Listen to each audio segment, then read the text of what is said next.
So here's how to fix screenshot not working in Windows 11.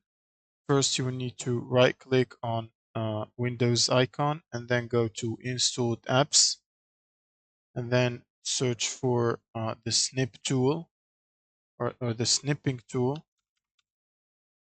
and you should see this icon here. Now click on the three dots and click on advanced options. Now scroll all the way down till you see repair button. Simply press repair and wait for it to repair the app.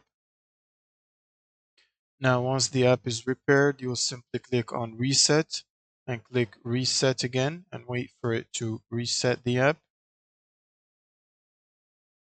Now once the app is reset, you can close this and then open the snipping tool again, and it should function as usual. And now you can take screenshots like that. And that's it. Thank you guys for watching and subscribe.